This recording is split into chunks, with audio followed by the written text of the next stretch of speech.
విశాఖలో తక్కువ ఖర్చుతో ఎక్కువ ప్రయోజనం క్లాసిఫైడ్ వెబ్సైట్ ఆవిష్కరణ పోస్టర్ లాంచ్. నమస్కారం, నా పేరు డాక్టర్ మణిభూషణ్ కుమార్. మేము గత 25 years బట్టి కూడా విశాఖపట్నంలో first computer centre, education centre పెట్టాము. తర్వాత సాఫ్ట్వేర్ డెవలప్మెంట్ సెంటర్ పెట్టాము. అలాగే సాఫ్ట్వేర్ ఎడ్యుకేషన్ అండ్ డెవలప్మెంట్, అలాగే ఎన్నో డిజిటల్ ఫిల్మ్స్ తయారు చేసి సుమారు 5 సార్లు రాష్ట్ర ప్రభుత్వ అవార్డులు పొందిన ఏకైక సంస్థగా మన ఆంధ్ర తెలంగాణలో మనకి చాలా పేరు పొందాము. మరి ఈ పరిస్థితుల్లో ప్రజలకి ఎక్కువగా సేవ చేసే కార్యక్రమాలు అన్నీ చేస్తూ టీవీ టూరిజం అనే ఒక వెబ్ ఛానల్ పెట్టాము.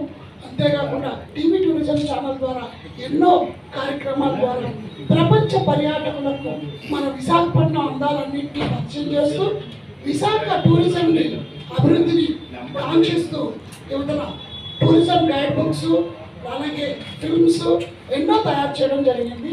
అందులో భాగంగానే ఈ 25 సంవత్సరాల తర్వాత మేము ఇప్పుడు ప్రస్తుతం ఉన్న పరిస్థితిలో మన భారతదేశం ప్రపంచవ్యాప్తంగా కృత్రిమ మేధస్సు అంటే ఆర్టిఫిషియల్ ఇంటెలిజెన్స్ బాగా డెవలప్ అవుతున్న సమయంలో ప్రతి ఒక్కరికి ఆర్టిఫిషియల్ ఇంటెలిజెన్సీని దగ్గర చేసే క్రమంలో ఏఐ సాఫ్ట్ అనే ఒక స్టార్టప్ కంపెనీని చాలా గ్రాండ్గా ఇనాగ్రేట్ చేయడం జరిగింది. ఆ ఏఐ సాఫ్ట్ తాలూకా main managing director Shri Aditya Bhushan, తను ఆర్టిఫిషియల్ ఇంటెలిజెన్స్లో ఎంటెక్ చేసి ఈరోజు ఆమ్లా యూనివర్సిటీలో కంప్లీట్ చేస్తూ ఆయన స్టార్టప్ కంపెనీకి ఎండీగా ఉంటూ ముందు ఎన్నో సేవల్ని ఆయన అందించబోతున్నారు. అందులో భాగంగానే ఫస్ట్ ప్రోడక్ట్గా ఏఐ సాఫ్ట్ కంపెనీ నుంచి డిజిటల్ క్లాసిఫైడ్ వెబ్సైట్స్, ఈ డిజిటల్ క్లాసిఫైడ్ వెబ్సైట్స్ రూపంగా మనం తీసుకొస్తున్నాము.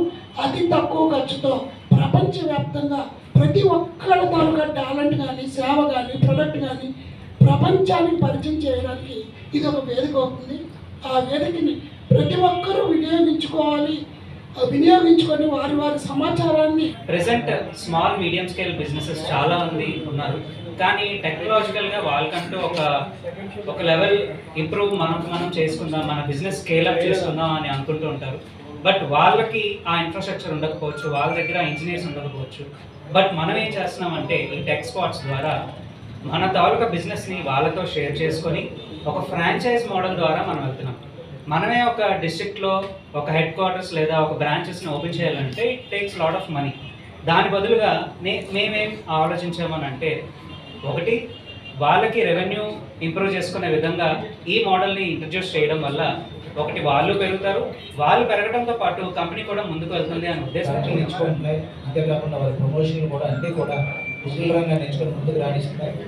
మరి అటువంటి రంగంలోనే తన కుమారుడు ఏదైతే ఆర్టిఫిషియల్ ఇంటెలిజెన్సీలో ఉన్నత విద్యాభ్యాసం సాగిస్తున్నాడో ఆ కుమారుడి ద్వారా ఒక వెబ్సైట్ లాంచ్ చేసి అన్నీ కలిసి అన్ని ప్రచార సాధనాలను మిళితం చేసి కేవలం తక్కువ ధరకు, నామమాత్రం ధరకు ఎవరైనా ప్రకటనకర్తలు కానీ, వ్యాపారవేత్తలు కానీ, లేకపోతే వివిధ రూపాల్లో అవసరమైన టెక్నాలజీని అందించేందుకు ఈ సంస్థ ముందుకు రావడం జరిగింది. అభినందనే. ఎందుకంటే అందరూ కూడా ప్రతి ఒక్కరు కూడా మొత్తం ఎక్విప్మెంట్ సమకూర్చుకోవాలంటే చాలా ఖరీదైన కూడుకున్నది. ప్రతి పార్ట్ కూడా ఎలక్ట్రానిక్స్లో చాలా కాస్ట్లీ. అలా కాకుండా ఎవరైనా ఎస్టాబ్లిష్డ్ ఇప్పుడు ప్రత్యేకంగా A1 ప్లాట్ఫామ్ క్రియేట్ చేశారు కాబట్టి వాళ్ళకి మనం ఏది కావాలో అది వాళ్ళకి అడిగితే వాళ్ళు తయారు చేసి మనం తక్కువ ధరకు ఇవ్వడానికి అవకాశం ఉంటుంది. ఎందుకంటే కావాల్సిన ఎక్విప్మెంట్ అంతా అందులో సిద్ధంగా ఉంటుంది కాబట్టి మన కోసం ప్రత్యేకంగా తయారు చేయాలి కాబట్టి అటువంటి ప్రకటనలు అందరూ సులభతరంగా చేసుకోవచ్చు. కాబట్టి ఇది ఒక విధంగా మంచి ప్లాట్ఫామ్. మరి అదేవిధంగా ఆదిత్య గారు కూడా భవిష్యత్తులోనే తను చేస్తున్న సబ్జెక్టు మంచిది కాబట్టి ఉన్నతంగా భవిష్యత్తు అంతా అదే కాబట్టి ఉన్నతంగా రాణించాలని కోరుకుంటూ ప్రత్యేకంగా ప్రతి ఒక్కరికి కూడా ఇప్పుడు మనం పత్రికా రంగంలో చూస్తున్నాం. చిన్న పత్రికలు అందరూ కూడా ఖచ్చితంగా ప్రింట్ చేయించారు కాబట్టి వాళ్ళందరికీ కూడా కొన్ని ఎలాగైతే మన ప్లాట్ఫామ్స్ ఉన్నాయో రెగ్యులర్గా ఎవరిదైనా ప్రింట్ చేయించుకుంటాం, అలాగే ఇది కూడా క్లాస్ రంగంలో, డిజిటల్ రంగంలో ఎవరికైతే ఈ క్లాస్ కానీ లేకపోతే